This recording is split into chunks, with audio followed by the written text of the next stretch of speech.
Welcome to competitive cracker. ഞാൻ Livia. അപ്പോൾ നമ്മുടെ ഇന്നത്തെ വീഡിയോ എന്ന് പറയുന്നത് ഡയറി ഫാം ഇൻസ്ട്രക്ടർ എക്സാമിന് മുൻ വർഷങ്ങളിൽ ചോദിച്ചിട്ടുള്ള കുറച്ച് ക്വസ്റ്റ്യൻസിന്റെ ഡിസ്കഷൻ ആണ്. ആൻസേഴ്സ് ഒക്കെ നമ്മൾ ഇതിൽ ഡിസ്കസ് ചെയ്യും. ഓക്കെ, അപ്പോൾ അതിൽ മെയിൻ ആയിട്ട് കെമിസ്ട്രി എന്നുള്ള ക്വസ്റ്റ്യൻസ് ആണ് നമ്മൾ ഇന്ന് നോക്കാനായിട്ട് പോകുന്നത്. നോക്കിയാലോ? യെസ്. അപ്പൊ ആദ്യത്തെ ക്വസ്റ്റ്യൻ നോക്കിക്കേ. Which experiment is responsible for finding out the charge of an electron? ഇലക്ട്രോണിന്റെ ചാർജ് കണ്ടുപിടിക്കാൻ ഉപയോഗിച്ചിട്ടുള്ള എക്സ്പെരിമെന്റ്, അതിൽ യൂസ് ചെയ്തിട്ടുള്ള എക്സ്പെരിമെന്റ് ഏതാണെന്നുള്ളതാണ് ക്വസ്റ്റ്യൻ. ഏതൊക്കെയാണ് options? Cathode ray discharge tube ആണോ, മില്ലിക്കൻ ഓയിൽ ഡ്രോപ്പ് മെത്തേഡ് ആണോ, Rutherford alpha ray scattering experiment ആണോ, നൺ ഓഫ് ദീസ് ആണോ? ഇലക്ട്രോണിന്റെ ചാർജ് കണ്ടുപിടിക്കാൻ ഉപയോഗിച്ചിട്ടുള്ള എക്സ്പെരിമെന്റ് ഏതാണെന്നുള്ളതാണ് ക്വസ്റ്റ്യൻ. ഏതാണ് correct answer? Option B, Millikan's oil drop experiment അല്ലെങ്കിൽ മില്ലിക്കൻസ് ഓയിൽ ഡ്രോപ്പ് മെത്തേഡ് ഉപയോഗിച്ചിട്ടാണ് നമ്മൾ ഇലക്ട്രോണിന്റെ ചാർജ് കണ്ടുപിടിക്കുന്നത്. അപ്പൊ അതുമായി ബന്ധപ്പെട്ടിട്ടുള്ള കുറച്ച് കാര്യങ്ങൾ നമുക്ക് നോക്കിയാലോ? Okay, so the electron was discovered by J.J. Thomson using cathode ray discharge tube. അതായത് ഇലക്ട്രോൺ കണ്ടുപിടിച്ചത് ആരാണ്? J.J. തോംസൺ ആണ്. ഏതാണ് ആൾ ഉപയോഗിച്ചിട്ടുള്ള experiment? Cathode ray discharge tube experiment. ഈ ഒരു ഓപ്ഷൻ നമ്മുടെ ക്വസ്റ്റ്യനിൽ ഉണ്ടായിരുന്നു അല്ലെ. അപ്പൊ കാഥോഡ് റേ ഡിസ്ചാർജ് ട്യൂബ് എന്തിനു വേണ്ടിയിട്ടായിരുന്നു? ഇലക്ട്രോണിനെ ഡിസ്കവർ ചെയ്യാൻ വേണ്ടിയിട്ട് J.J. തോംസൺ ഉപയോഗിച്ചിട്ടുള്ള ഒരു എക്സ്പെരിമെന്റൽ സെറ്റപ്പ് ആണ് cathode ray discharge tube. However, Thomson only could determine the charge to mass ratio, അതായത് E/M ratio. Charge to mass ratio മാത്രമേ ആൾക്ക് അതിൽ നിന്ന് കണ്ടുപിടിക്കാനായിട്ട് പറ്റിയുള്ളൂ. ചാർജ് ഓഫ് ഇലക്ട്രോൺ കണ്ടുപിടിക്കാനായിട്ട് പറ്റിയില്ല. അപ്പോഴാണ് നമ്മുടെ റോബർട്ട് എ മില്ലിക്കൻ എന്തുമായിട്ട് വന്നത്? ഓയിൽ ഡ്രോപ്പ് എക്സ്പെരിമെന്റ് ആയിട്ട് വന്നത്. അപ്പൊ ഓയിൽ ഡ്രോപ്പ് എക്സ്പെരിമെന്റ് ഉപയോഗിച്ച് റോബർട്ട് എ മില്ലിക്കൻ എന്ത് കണ്ടുപിടിച്ചു? ഇലക്ട്രോണിന്റെ ചാർജ് എന്താണെന്ന് കണ്ടുപിടിച്ചു. എത്രയാണ് ഇലക്ട്രോണിന്റെ ചാർജ്? 1.602 into 10⁻⁻19 കൂളം ആണ് ഇലക്ട്രോണിന്റെ ചാർജ്. അപ്പൊ നമുക്ക് ആ എക്സ്പെരിമെന്റ് ഒന്ന് നോക്കിയാലോ? അപ്പൊ ഇതാണ് എക്സ്പെരിമെന്റൽ സെറ്റപ്പ്. അപ്പൊ ഇവിടെ നിങ്ങൾക്ക് കാണാനായിട്ട് പറ്റും, രണ്ട് ചാർജ്ഡ് പ്ലേറ്റ്സ് ഉണ്ട്. ആ ചാർജ്ഡ് പ്ലേറ്റ്സിലേക്ക് ആൾ എന്ത് ചെയ്തു? ഓയിൽ ഡ്രോപ്ലെറ്റ്സ് സ്പ്രേ ചെയ്ത് വിട്ടപ്പോ കുറച്ച് ഓയിൽ ഡ്രോപ്പ് എന്ത് ചെയ്തു? ഇലക്ട്രോൺസിനെ അബ്സോർബ് ചെയ്ത് ചാർജ്ഡ് ആയി. അപ്പൊ ചാർജ്ഡ് ഓയിൽ ഡ്രോപ്സ് ആയി. ഇനി ആ ചാർജ്ഡ് ഓയിൽ ഡ്രോപ്സ് ഇങ്ങനെ വീണുകൊണ്ടിരിക്കുമ്പോൾ ആൾ എന്ത് ചെയ്തു? കൊടുക്കുന്ന ഇലക്ട്രിക് ഫീൽഡ് അഡ്ജസ്റ്റ് ചെയ്തിട്ട് ഈ ഇലക്ട്രോൺ എന്ത് ചെയ്തു? ബാലൻസ് ചെയ്തു. അതായത് അപ്വേർഡ് ആയിട്ടുള്ള ഇലക്ട്രിക് ഫോഴ്സും ഡൗൺവേർഡ് ആയിട്ടുള്ള ഗ്രാവിറ്റേഷണൽ ഫോഴ്സും ഈക്വൽ ആക്കിയിട്ട് ആൾ ഇലക്ട്രോൺ അവിടെ ബാലൻസ് ചെയ്തു. ഇലക്ട്രോൺ അല്ല, നമ്മുടെ ഓയിൽ ഡ്രോപ്പിനെ അവിടെ ബാലൻസ് ചെയ്തിട്ട് അതിൽ നിന്നാണ് ആൾ എന്ത് കണ്ടുപിടിച്ചത്? ഇലക്ട്രോണിന്റെ ചാർജ് എത്രയാന്നുള്ളത് കണ്ടുപിടിച്ചത്. അപ്പൊ ഇലക്ട്രോണിന്റെ ചാർജ് എത്രയാണെന്ന് കിട്ടി? ഇലക്ട്രോണിന്റെ ചാർജ് വരുന്നത് 1.602 into 10⁻⁻19 കൂളം. അപ്പൊ ഇങ്ങനെയാണ് ഓയിൽ ഡ്രോപ്പ് എക്സ്പെരിമെന്റ് വഴി റോബർട്ട് എ മില്ലിക്കൻ എന്ത് കണ്ടുപിടിച്ചത്? ഇലക്ട്രോണിന്റെ ചാർജ് കണ്ടുപിടിച്ചത്. ക്ലിയർ അല്ലേ? അപ്പൊ നമ്മൾ ഒരു ക്വസ്റ്റ്യൻ പഠിക്കുമ്പോൾ അതുമായി റിലേറ്റ് ചെയ്തിട്ടുള്ള കോൺസെപ്റ്റ്സും നമ്മൾ പഠിക്കണം. അതുപോലെ ബാക്കിയുള്ള ഓപ്ഷൻസ് ഒക്കെ എന്താണെന്നുള്ളതും കൂടെ കവർ ചെയ്ത് പോണം. Okay, yes. അപ്പോ ബാക്കി ഓപ്ഷൻസും കൂടെ നമുക്കൊന്ന് നോക്കിയാലോ? യെസ്. അപ്പൊ കാഥോഡ് റേ ഡിസ്ചാർജ് ട്യൂബ് നമ്മൾ എന്താണെന്ന് പറഞ്ഞു? J.J. തോംസൺ ഇലക്ട്രോൺ ഡിസ്കവർ ചെയ്യാൻ വേണ്ടി ഉപയോഗിച്ചിട്ടുള്ള ഒരു എക്സ്പെരിമെന്റൽ സെറ്റപ്പ് ആണ് cathode ray discharge tube. Second one നമ്മൾ പറഞ്ഞു ഓൾറെഡി. ഇനി തേർഡ് വൺ എന്താണ്? Rutherford alpha ray scattering experiment. അതായത് Ernest Rutherford nuclear model of atom explain ചെയ്യാനായിട്ട് ഉപയോഗിച്ചിട്ടുള്ള എക്സ്പെരിമെന്റ് ആണ് എന്ത്? Rutherford alpha ray scattering experiment. അപ്പൊ ഈ ക്വസ്റ്റ്യനും അതിന്റെ ഉത്തരം അതുമായി റിലേറ്റ് ചെയ്തിട്ടുള്ള കാര്യങ്ങളെല്ലാം നമ്മൾ പഠിച്ചു. ക്ലിയർ അല്ലേ? അടുത്തേക്ക് പോയാലോ? അടുത്ത ക്വസ്റ്റ്യനിലേക്ക് പോയാലോ? ഓക്കെ, അപ്പൊ അടുത്ത ക്വസ്റ്റ്യൻ നോക്കിക്കോ. Acetylene molecule has carbon in. Acetylene molecule ഉള്ള കാർബണിന്റെ ഹൈബ്രിഡൈസേഷൻ എത്ര? ഹൈബ്രിഡൈസേഷൻ ഏതാണ് എന്നുള്ളതാണ് ക്വസ്റ്റ്യൻ. അപ്പൊ ഏതൊക്കെ ഹൈബ്രിഡൈസേഷൻ ആണ് തന്നേക്കുന്നത്? sp ഹൈബ്രിഡൈസേഷൻ ആണോ, sp2 ഹൈബ്രിഡൈസേഷൻ ആണോ, sp3d ഹൈബ്രിഡൈസേഷൻ ആണോ, sp3 ഹൈബ്രിഡൈസേഷൻ ആണോ? അസറ്റിലിൻ മോളിക്യൂളുള്ള കാർബണിന്റെ ഹൈബ്രിഡൈസേഷൻ കണ്ടുപിടിക്കാം. ഓക്കെ, നമുക്ക് നോക്കിയാലോ എങ്ങനെയാണെന്ന്. അപ്പോ ഇതാണ് ഒരു അസിറ്റിലീൻ മോളിക്യൂൾ, അല്ലെങ്കിൽ നമ്മൾ വിളിക്കും അതിനെ ഈത്തൈൻ എന്ന് വിളിക്കും. എന്താണ് ഈത്തൈൻ? 2 കാർബൺ ട്രിപ്പിൾ ബോണ്ട് വെച്ച് കണക്ട് ചെയ്തിട്ടുള്ള മോളിക്യൂൾ ആണ് എന്ത്? ഈത്തൈൻ അല്ലെങ്കിൽ അസിറ്റിലീൻ. അപ്പൊ നിങ്ങൾക്ക് ഇവിടെ അതിന്റെ സ്ട്രക്ചർ കാണാനായിട്ട് പറ്റും. ഇപ്പൊ 2 കാർബൺ ആറ്റം ട്രിപ്പിൾ ബോണ്ട് വെച്ച് കണക്ട് ചെയ്തേക്കുന്നു, അതിന്റെ ബാക്കി ബാലൻസ് സാറ്റിസ്ഫൈ ചെയ്തിട്ട് എന്തുണ്ട്? ഹൈഡ്രജൻ ഉണ്ട്. അപ്പൊ ഒരു കാർബണിന്റെ കേസാ ചോദിച്ചേക്കണം. ഒരു കാർബൺ അല്ലെങ്കിൽ അസെറ്റിലീൻ മോളിക്യൂളിലുള്ള ഒരു കാർബണിന്റെ ഹൈബ്രിഡൈസേഷൻ ആണ് ചോദിച്ചേക്കുന്നത്. അപ്പൊ ഒരു കാർബണിന്റെ കേസ് നമ്മൾ എടുക്കാം. അപ്പൊ കാർബൺ എടുക്കുമ്പോൾ ഇതിൽ എത്ര സിഗ്മ ബോണ്ടും എത്ര പൈ ബോണ്ടും ഉണ്ടെന്ന് പറയാൻ പറ്റുമോ? ഇപ്പൊ കാർബൺ എടുക്കുമ്പോൾ ഇതൊരു സിഗ്മ ബോണ്ട് അല്ലെ, കാർബണും ഹൈഡ്രജനും കൂടി ഒരു സിഗ്മ ബോണ്ട് ഉണ്ടാക്കി. ഇനി കാർബണും കാർബണും ഉണ്ടാക്കിയിട്ടുള്ള ട്രിപ്പിൾ ബോണ്ടില് ഒരു സിഗ്മ ബോണ്ട് ഉണ്ടാവും, 2 പൈ ബോണ്ട് ഉണ്ടാവും അല്ലെ.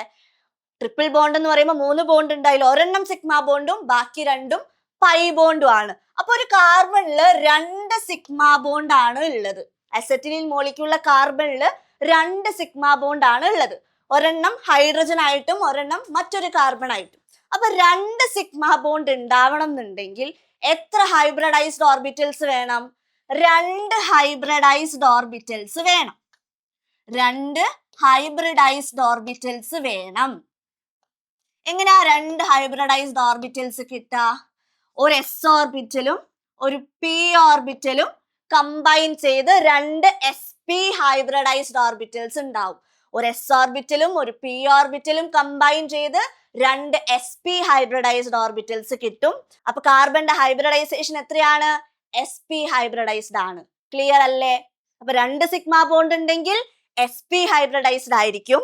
ഇനി ബാക്കിയുള്ള കേസും കൂടെ നമുക്ക് നോക്കാം. ഇവിടെ നോക്കിക്കേ, 2 സിഗ്മ ബോണ്ട് ഉണ്ടെങ്കിൽ sp ഹൈബ്രിഡൈസ്ഡ് ആയിരിക്കും. അതുപോലെ ഷേപ്പ് എന്തായിരിക്കും വരാ? നമ്മൾ പറഞ്ഞ അസെറ്റിലീന്റെ കേസ് അല്ലെ, എന്താണ് ഷേപ്പ് വരുന്നത്? ലീനിയർ ആണ് അല്ലെ, സ്ട്രെയിറ്റ് ലൈൻ ആയിട്ടുള്ള ഒരു ഷേപ്പ് ആയിരിക്കും ഉണ്ടാവുക. Bond angle will be 180 degree. Okay. ഇനി സെക്കൻഡ് വൺ നോക്കിയേ, 3 സിഗ്മ ബോണ്ട് വരുമ്പോ, ഫോർ എക്സാമ്പിൾ ഈത്തീൻ മോളിക്യൂൾ എടുക്കാണ്. ഈത്തീൻ മോളിക്യൂളിലെ കാർബൺ എന്ന് പറയുമ്പോ ഈ കാർബണിൽ എത്ര സിഗ്മ ബോണ്ട് ഉണ്ട്? ഇവിടെ ഒരു സിഗ്മ ബോണ്ട്, ഇവിടെ ഒരു സിഗ്മ ബോണ്ട്, ഇവിടെ ഒരു സിഗ്മ ബോണ്ട്. എത്ര സിഗ്മ ബോണ്ട് ഉണ്ട്? 3 സിഗ്മ ബോണ്ട് ഉണ്ട്. അപ്പൊ 3 സിഗ്മ ബോണ്ട് ഉണ്ടാവണം എന്നുണ്ടെങ്കിൽ ഒരു എസും 2 പിയും. അപ്പൊ ഏതാണ് ഹൈബ്രിഡൈസേഷൻ? sp2 ഹൈബ്രിഡൈസേഷൻ ആയിരിക്കും. അതുപോലെ തന്നെ ഷേപ്പ് എന്തായിരിക്കും? ഈ കാർബണിലുള്ള ആറ്റങ്ങൾ കണക്ട് ചെയ്തേക്കുന്നത് ഏത് ഷേപ്പിലാണ്? ട്രയഗണൽ പ്ലാനാർ ഷേപ്പിലായിരിക്കും. Each bond angle will be 120 degree. Clear അല്ലേ? ഇനി അങ്ങനെയാണെങ്കിൽ 4 സിഗ്മ ബോണ്ട്സ് വരുമ്പോഴോ ഒരു s ഓർബിറ്റലും 3 p ഓർബിറ്റലും കമ്പൈൻ ചെയ്തിട്ട് 4 ഈക്വൽ sp3 ഹൈബ്രിഡൈസ്ഡ് ആയിട്ടുള്ള ഓർബിറ്റൽസ് ഉണ്ടാവും. ഷേപ്പ് നോക്കിക്കേ, ടെട്രാഹിഡ്രൽ ഷേപ്പ് ആയിരിക്കും. അതുപോലെ ബോണ്ട് ആംഗിൾ എത്ര വരണേ? 109.5 ഡിഗ്രി ആയിരിക്കും. അപ്പോ എല്ലാ സിഗ്മ ബോണ്ട്സിന്റെ നമ്പറും അതുമായിട്ട് ബന്ധപ്പെട്ടിട്ടുള്ള ഹൈബ്രിഡൈസേഷനും കറക്റ്റ് ആയിട്ട് തന്നെ പഠിച്ചു വെക്കുക. ഇപ്പൊ ഈ ക്വസ്റ്റ്യനിൽ നിങ്ങൾക്ക് ചോദിച്ചേക്കുന്നത് അസെറ്റിലീൻ ആണെങ്കിൽ അടുത്തൊരു എക്സാമിന് എന്തായിരിക്കും ചോദിക്കുക? ഈത്തീൻ മോളിക്യൂളിനെ ചോദിക്കുക. അപ്പൊ ഓരോ എക്സാമ്പിളും കറക്റ്റ് ആയിട്ട് തന്നെ പഠിച്ചു പോവുക. അപ്പൊ സിമ്പിൾ ആയിട്ട് നമുക്ക് എന്ത് പറയാം? ട്രിപ്പിൾ ബോണ്ട് ഉണ്ടെങ്കിൽ അവിടെയുള്ള ഹൈബ്രിഡൈസേഷൻ sp ഹൈബ്രിഡൈസേഷൻ ആയിരിക്കും. ഡബിൾ ബോണ്ട് ആണെങ്കിൽ അവിടെ sp2 ഹൈബ്രിഡൈസേഷൻ ആയിരിക്കും. ഇനി സിംഗിൾ ബോണ്ട് ആണെങ്കിലോ sp ഹൈബ്രിഡൈസേഷൻ ആയിരിക്കും. ക്ലിയർ അല്ലേ? അപ്പൊ കൃത്യമായി തന്നെ നോട്ട് ചെയ്തത് പഠിക്കണം. അടുത്ത ക്വസ്റ്റ്യനിലേക്ക് പോയാലോ? Yes. Enthalpies of all elements in their standard states are. എല്ലാ എലമെന്റ്സും സ്റ്റാൻഡേർഡ് സ്റ്റേറ്റിലുള്ള എല്ലാ എലമെന്റ്സിന്റെയും എൻതാൽപ്പി എത്രയായിരിക്കും എന്നുള്ളതാണ് ക്വസ്റ്റ്യൻ. ഏതൊക്കെയാണ് ഓപ്ഷൻസ്? യൂണിറ്റി, അതായത് 1 ആണോ, 0 ആണോ, ലെസ് ദാൻ 0 ആണോ, അല്ലെങ്കിൽ ഓരോ എലമെന്റിനനുസരിച്ച് വ്യത്യാസം ഉണ്ടാവോ? അപ്പൊ എന്താണ് സ്റ്റാൻഡേർഡ് എൻതാൽപ്പി ഓഫ് ഫോർമേഷൻ? എന്താണെന്ന് നമുക്ക് നോക്കിയാലോ? യെസ്. അപ്പൊ ആദ്യം തന്നെ നമുക്ക് സ്റ്റാൻഡേർഡ് എൻതാൽപ്പി ഓഫ് ഫോർമേഷൻ നോക്കാം. The standard enthalpy of formation is the heat change when 1 mole of a compound is formed from its constituent elements in their standard states. അതായത് elements combine ചെയ്ത് ഒരു മോൾ compound ഉണ്ടാകുമ്പോൾ ഉണ്ടാകുന്ന heat change, അതിനെയാണ് നമ്മൾ എന്ത് വിളിക്കുന്നത്? Standard enthalpy of formation. എങ്ങനെ നമ്മൾ അതിനെ റെപ്രസെന്റ് ചെയ്യുക? Delta H0F. Enthalpy of formation. Standard enthalpy of formation എന്താണെന്ന് പറഞ്ഞു? അതിന്റെ കോൺസ്റ്റിറ്റ്യൂവന്റ് എലമെന്റ്സിന്ന് ഒരു മോൾ കോമ്പൗണ്ട് ഉണ്ടാകുമ്പോൾ ഉണ്ടാകുന്ന ഹീറ്റ് ചേഞ്ച് ആണ് സ്റ്റാൻഡേർഡ് എൻതാൽപ്പി ഓഫ് ഫോർമേഷൻ. നമ്മളോട് ചോദിച്ചേക്കുന്ന ക്വസ്റ്റ്യൻ എന്താണ്? ഒരു എലമെന്റ് അത് സ്റ്റാൻഡേർഡ് സ്റ്റേറ്റിൽ നിൽക്കുമ്പോൾ അവിടെ ഉണ്ടാവുന്ന എൻതാൽപ്പി അല്ലെങ്കിൽ അവരുടെ എൻതാൽപ്പി എത്രയാണെന്നുള്ളതാണ് ക്വസ്റ്റ്യൻ. അപ്പൊ നോക്കിക്കേ, ഇത് standard enthalpy of formation of every element in its most stable state is 0. അതായത് ഇപ്പൊ ഒരു എലമെന്റ് അതിന്റെ സ്റ്റാൻഡേർഡ് സ്റ്റേറ്റിൽ നിൽക്കുകയാണെന്നുണ്ടെങ്കിൽ അത് മോസ്റ്റ് സ്റ്റേബിൾ ആയിരിക്കും. അത് അങ്ങനെ സ്റ്റേബിൾ ആയിട്ട് നിൽക്കുമ്പോൾ എന്ത് ചെയ്യില്ല? പുതിയൊരു കോമ്പൗണ്ട് ആയിട്ട് അത് ഫോം ചെയ്യില്ല. അതുകൊണ്ട് തന്നെ എന്ത് ചെയ്യില്ല? ഹീറ്റ് ഒന്നും അബ്സോർബ് അല്ലെങ്കിൽ ഹീറ്റ് ചേഞ്ച് അവിടെ ഉണ്ടാവുന്നില്ല. അപ്പോൾ സ്റ്റാൻഡേർഡ് സ്റ്റേറ്റിൽ നിൽക്കുന്ന എലമെന്റ്സിന്റെ എല്ലാം എൻതാൽപ്പി എന്തായിരിക്കും? 0 ആയിരിക്കും. അപ്പൊ നമ്മുടെ ഈ ക്വസ്റ്റ്യന്റെ ആൻസർ എന്താണ് വരുന്നത്? 0. Standard enthalpy of formation അല്ലെങ്കിൽ enthalpy of all elements in their standard states will be 0. Clear അല്ലേ? യെസ്. അങ്ങനെയാണെങ്കിൽ അടുത്തൊരു ക്വസ്റ്റ്യൻ നോക്കിക്കേ. Identify the Luis acid among the following. നിങ്ങൾക്ക് കുറച്ച് ഓപ്ഷൻസ് തന്നിട്ട് അതിൽ ലൂയിസ് ആസിഡ് ഏതാണെന്ന് കണ്ടുപിടിക്കാനാണ് പറഞ്ഞേക്കുന്നത്. ഏതൊക്കെ ഓപ്ഷൻസ് ആണുള്ളത്? OH- ഉണ്ട്, H2O ഉണ്ട്, BF3 ഉണ്ട്, NH3 ഉണ്ട്. അപ്പൊ എന്താണ് ലൂയിസ് ആസിഡ് എന്ന് ആദ്യം അറിയണം. എന്നാൽ മാത്രമേ നമുക്ക് ഈ ക്വസ്റ്റ്യൻ ആൻസർ ചെയ്യാനായിട്ട് പറ്റുള്ളൂ. അപ്പൊ നോക്കിക്കോ, ലൂയിസ് ആസിഡ് എന്താണ്? Luis acid is an electron pair acceptor. Electron pair accept ചെയ്യുന്ന സബ്സ്റ്റൻസിനെയാണ് നമ്മൾ എന്ത് വിളിക്കുക? ലൂയിസ് ആസിഡ് എന്ന് വിളിക്കുക. പഠിക്കാനുള്ള ട്രിക്ക് നോക്കിക്കോ. ലേറ്റ് എന്ന് പറഞ്ഞ കോഡ് ആലോചിച്ച് വെക്കുക. LA Luis acid. T എന്ന് പറയുമ്പോൾ ടേക്ക് ഇലക്ട്രോൺസ്. അപ്പൊ ലൂയിസ് ആസിഡ് എന്ത് ചെയ്യുന്നു? ഇലക്ട്രോൺസിനെ ആക്സെപ്റ്റ് ചെയ്യുന്നു. ലേറ്റ് എന്ന് ആലോചിച്ച് വെക്കുക. അപ്പൊ Lewis acid is an electron pair acceptor. അങ്ങനെയാണെങ്കിൽ ലൂയിസ് ബേസ് എന്തായിരിക്കും? ഇതിന്റെ നേരെ ഓപ്പോസിറ്റ് അല്ലേ? Luis base is an electron pair donor. Electron pair കൊടുക്കുന്ന ആൾക്കാരായിരിക്കും ആര്? Luis base. അങ്ങനെയാണെങ്കിൽ നമുക്ക് പറഞ്ഞൂടെ, ഇലക്ട്രോൺ ഡെഫിഷ്യന്റ് ആയിട്ടുള്ള ആൾക്കാരായിരിക്കും ലൂയിസ് ആസിഡ്. ഇലക്ട്രോൺ ഡെഫിഷ്യന്റ് ആവുമ്പോഴല്ലേ എന്ത് ചെയ്യുക? ഇലക്ട്രോൺസിനെ ആക്സെപ്റ്റ് ചെയ്യുക. ഇലക്ട്രോൺസ് ആക്സെപ്റ്റ് ചെയ്യണമെന്നുണ്ടെങ്കിൽ ഇലക്ട്രോൺ ഡെഫിഷ്യന്റ് ആയിരിക്കും. അവരായിരിക്കും ആര്? Luis acid. അങ്ങനെയാണെങ്കിൽ ലൂയിസ് ബേസോ, അവരില് ലോൺ പെയർസ് ഉണ്ടായിരിക്കും അല്ലെ? നോൺ ബോണ്ടഡ് ആയിട്ടുള്ള ഇലക്ട്രോൺസ് ലോൺ പെയർസ് ഉണ്ടായിരിക്കും. ലോൺ പെയർസ് ഉണ്ടെങ്കിൽ എന്ത് ചെയ്യും? അവര് ഇലക്ട്രോൺസിനെ ഡൊണേറ്റ് ചെയ്യും. They are electron pair donors. അവരായിരിക്കും ലൂയിസ് ബേസ്.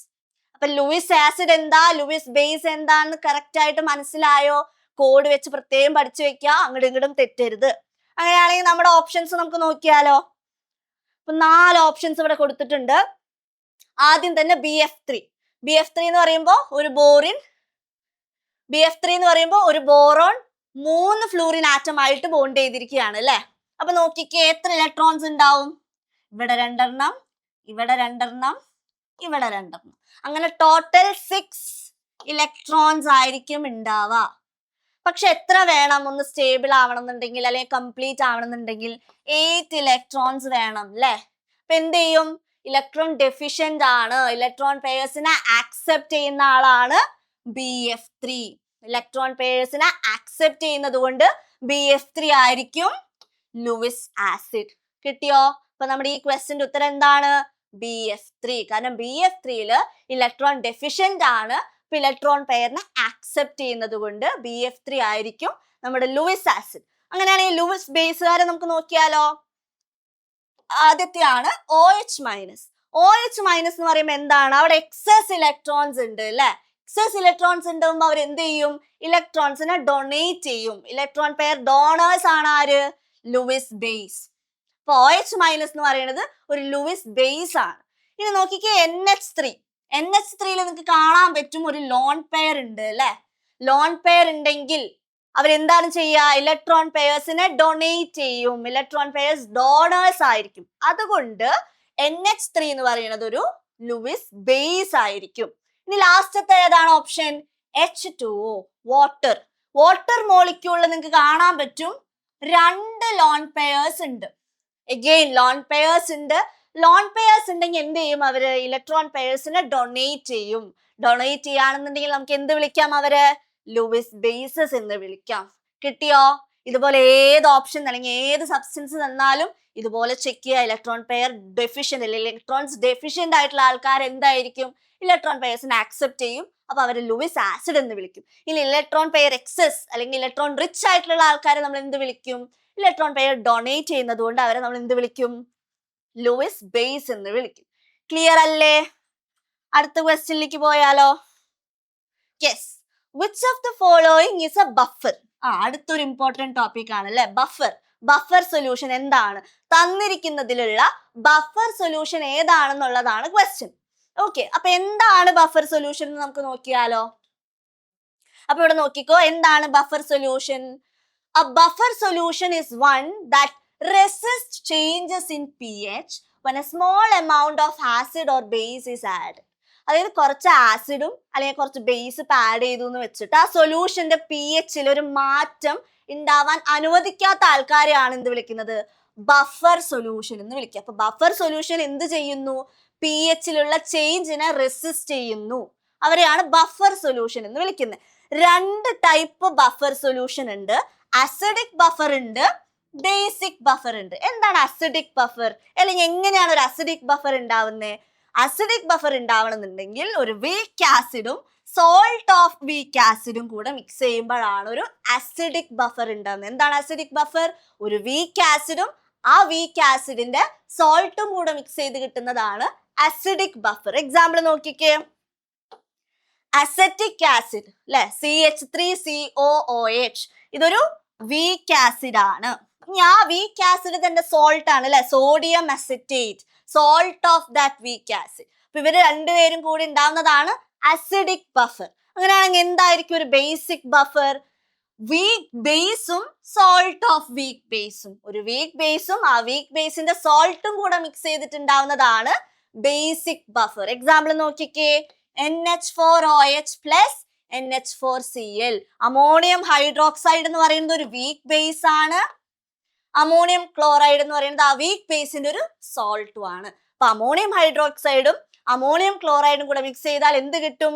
ഒരു ബേസിക് ബഫർ കിട്ടും. അപ്പൊ അസിഡിക് ബഫർ എന്താ പഠിച്ചു, ബഫർ സൊല്യൂഷൻ എന്താ പഠിച്ചു, ബേസിക് ബഫർ എന്താന്ന് പഠിച്ചു, എക്സാമ്പിൾസ് അടക്കം പഠിച്ചു. അങ്ങനെയാണെങ്കിൽ നമ്മുടെ ക്വസ്റ്റ്യന്റെ ഉത്തരം എന്താണ്? Which of the following is a buffer? തന്നിരിക്കുന്നതിൽ ഏതാണ് buffer? Option D, NH4OH plus NH4Cl. ഏത് ടൈപ്പ് ബഫറാ? നമ്മൾ പറഞ്ഞില്ലേ, ഏത് ടൈപ്പ് ബഫറിൽ? അസിഡിക് ബഫർ ആണോ ബേസിക് ബഫർ ആണോ? NH4OH പ്ലസ് NH4Cl എന്ന് പറയുന്നത് ബേസിക് ബഫർ ആണ്. കാരണം എന്താ? ഒരു വീക്ക് ബേസും സോൾട്ട് ഓഫ് വീക്ക് ബേസും കൂടെ മിക്സ് ചെയ്തിട്ടാണ് NH4OH and NH4Cl ഉണ്ടായത് അല്ലെ. NH4OHും NH4Cl മിക്സ് ചെയ്തിട്ടാണ് നമുക്കൊരു ബേസിക് ബഫർ കിട്ടുക. ബാക്കിയുള്ള ഓപ്ഷൻസ് എന്തുകൊണ്ടാണ് വരാത്തത് നമുക്ക് നോക്കിയാലോ. HCl plus NaCl. HCl എന്ന് പറയുന്നത് ഒരു സ്ട്രോങ് ആസിഡ് ആണ്, പഠിച്ചിട്ടുണ്ടല്ലേ. സ്ട്രോങ് ആയിട്ടുള്ള ഒരു ആസിഡ് ആണ് HCl. NaCl എന്ന് പറയുമ്പോഴോ ഒരു ന്യൂട്രൽ സോൾട്ട് ആണ്. NaCl ഒരു ന്യൂട്രൽ സോൾട്ട് ആണ്, അതുകൊണ്ട് അതൊരു ബഫർ സൊല്യൂഷൻ അല്ല. അടുത്തതോ NaOHും NaClഉം.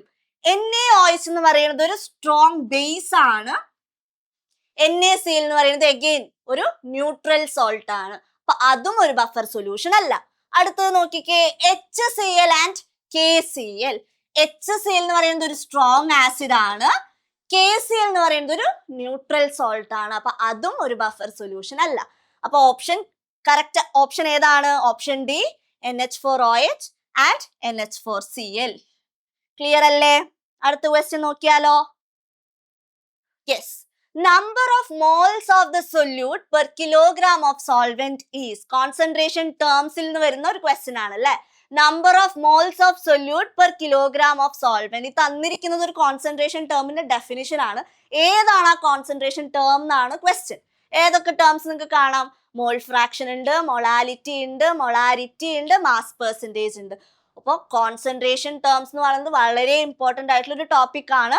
അപ്പൊ നമുക്ക് നോക്കിയാലോ, ഏതാണ് ഇവിടെ പറഞ്ഞിരിക്കുന്ന കോൺസെൻട്രേഷൻ ടേം? ഓരോ ടേംസും നമുക്ക് ഡീറ്റെയിൽ ആയിട്ട് നോക്കാം. ആദ്യം തന്നെ മൊളാരിറ്റി. ആദ്യം തന്നെ മൊളാലിറ്റി ആണ്. സ്മോൾ ലെറ്റർ M എന്നാണ് അതിനെ റെപ്രസെന്റ് ചെയ്യുക. എന്താണ് molality?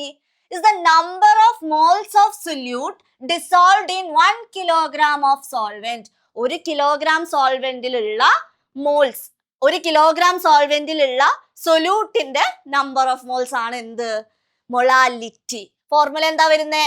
M is equal to moles of solute അല്ലെങ്കിൽ number of moles of solute divided by mass of solvent in kilogram. Okay, അപ്പൊ ഇതാണ് മൊളാലിറ്റി. ഇനി അതുപോലെ വരുന്ന വേറൊരു ടേംസ് ആണ് അല്ലെ, കൺഫ്യൂഷൻ ഉണ്ടാവുന്ന ഒരു പോർഷൻ ആണ് molarity.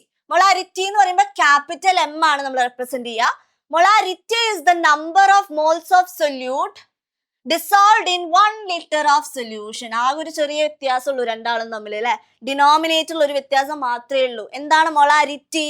Number of moles of solute divided by volume of solution in litres. ആകെ അവരുടെ ഡിനോമിനേറ്ററിൽ മാത്രമേ വ്യത്യാസമുള്ളൂ. മൊളാലിറ്റി ആണെന്നുണ്ടെങ്കിൽ ഡിനോമിനേറ്ററിൽ എന്താ വരുന്നത്? Mass of solvent in kilogram. ഇനി മൊളാരിറ്റി ആവുമ്പോഴോ ഡിനോമിനേറ്ററിൽ എന്ത് വരും?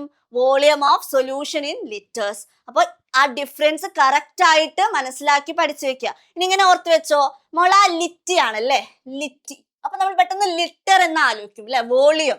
പക്ഷെ ഇവിടെ വോളിയം അല്ല, മാസ് ആണ്. വോളിയം വരുന്നത് ഏതിലാണ്? മൊളാരിറ്റിയിലാണ്. അപ്പൊ അങ്ങനെ ഓർത്ത് വെച്ചിട്ട് വേണം പഠിക്കാൻ, അല്ലെങ്കിൽ ഇവിടെ കൺഫ്യൂഷൻ ഉണ്ടാവും, തെറ്റിക്കാനുള്ള ചാൻസ് ഉണ്ട്. ഇനി നോക്കിക്കേ, molality is the preferred concentration term. എന്തുകൊണ്ടാണ് മൊളാലിറ്റി പ്രിഫർ ചെയ്യണേ? മൊളാരിറ്റിനെ അപേക്ഷിച്ച് എന്തുകൊണ്ട് മൊളാലിറ്റി നമ്മൾ പ്രിഫർ ചെയ്യുന്നു?